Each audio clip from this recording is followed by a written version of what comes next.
Greetings, my bizarre friends. This is Anomalyan, and I am Stephen Solo. Welcome. This next story is straight from the archives of Anomalyan, and if you haven't heard of the Skinwalker Ranch, you might want to stay tuned and listen intently. But before we begin, don't forget to like, subscribe, and comment down below if you choose to do so. Without further ado, let's begin. If Helltown is the creepy urban myth capital of North America, then the Sherman Ranch, a 480-acre plot of land southeast of Billard, Utah, is indeed the bizarre urban myth capital. There have been over 100 incidents of the bizarre on the Sherman Ranch, ranging from mutilated cattle to UFO sightings, and even some really large animals, including Bigfoot. Welcome to Skinwalker Ranch. Terry and Gwen Sherman were just your average Utah cattle ranch family, except their ranch was plagued by strange events, some terrifying and many causing financial losses to their cattle business. Their livestock would repeatedly be found mutilated, as though dissected with machinery within an advanced laboratory. The cuts seemed as though they were made with a laser. Others would simply vanish altogether. In 1998, the Shermans had had enough, and the ranch was put up for sale. Millionaire philanthropist Robert Bigelow, also the chairperson and founder of the National Institute for Discovery Science, or NIDS, had for years been communicating with the Shermans in an effort to understand the events unfolding at the Sherman Ranch. When the property was put up for sale, he quickly stepped in and purchased it.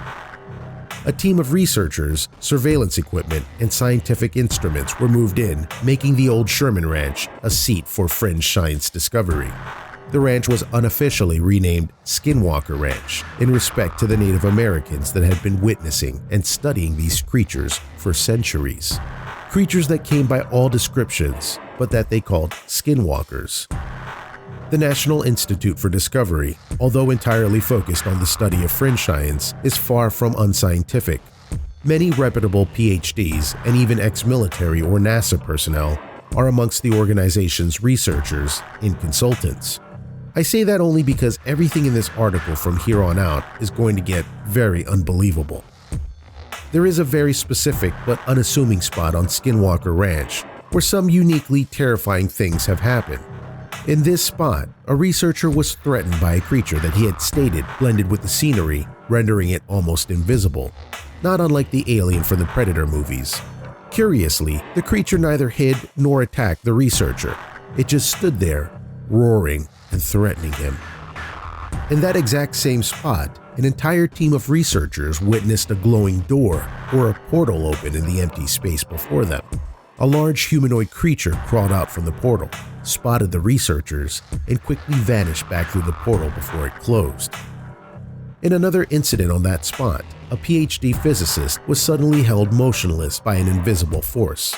In his accounts of the episode, he reported that a malicious and powerful entity or entities had literally invaded his mind and communicated with him a single message that he and others of his species were not welcome.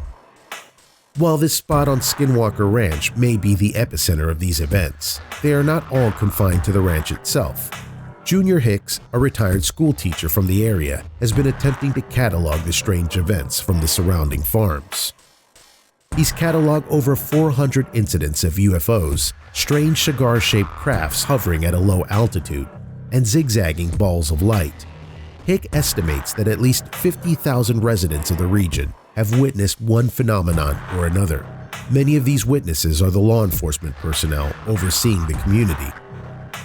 The UFO activity really started getting intense in the early 50s, Hick says. There were cases where the whole school and all the teachers saw things hovering over the town in broad daylight. In the 60s and 70s, we probably had more UFO sightings than any place in the world. Perhaps the strangest phenomenon from Skinwalker Ranch and the surrounding farms are the strange animals that are often seen wandering as though lost. Description of these creatures include a wolf-like creature that walks upright, a large, possibly hairman or bear that also walks upright, and a flying creature the size of a football that would be a butterfly, except that its body and wings are entirely reptilian. It's easy to argue that there should be hundreds of photographs of these thousands of incidents, and to some degree there are, but the majority of these sightings were taking place in the 50s to 70s. Back then, having a camera on your phone or having a mobile phone at all was science fiction. Leading into the 1980s, the phenomenon grew rarer to the point that in 2004, Robert Bigelow closed down the National Institute for Discovery Science, stating a lack of fringe occurrences to study. During the time of the Skinwalker Ranch studies, the NIDs had a prevailing theory which stated that all the occurrences were the act of a single precognitive intelligence.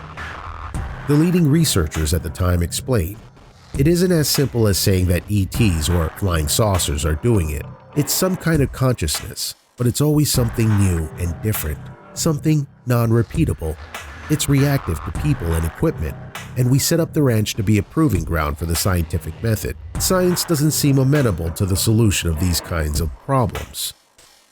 This was unfortunately the leading and best theory, and as the explanation stated, the phenomenon are far too unique from the previous or following phenomenon to be routinely evaluated. So, what exactly is Skinwalker Ranch? For the common folk, such as you and I, we may never know. But here's my theory. You may choose to humor it or not. Don't forget to like, subscribe, and comment down below on your thoughts of the Skinwalker Ranch. I believe it may be a sort of Stargate, a portal of some sort, allowing entities from different dimensions and different planes to travel to and forth in our space and time. I don't condone the use of psychedelic drugs, but if I were to visit the Skinwalker Ranch, I might just take DMT or psilocybin or maybe ayahuasca to delve deeper. There are certain things that science can't explain, and the Skinwalker Ranch is one of them. Be on the lookout for the Anomaly podcast, where yours truly will discuss topics straight from the Anomaly archive.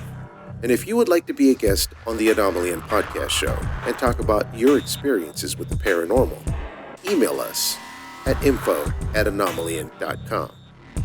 Till next time, my bizarre friends, this is Steven Solo, signing off.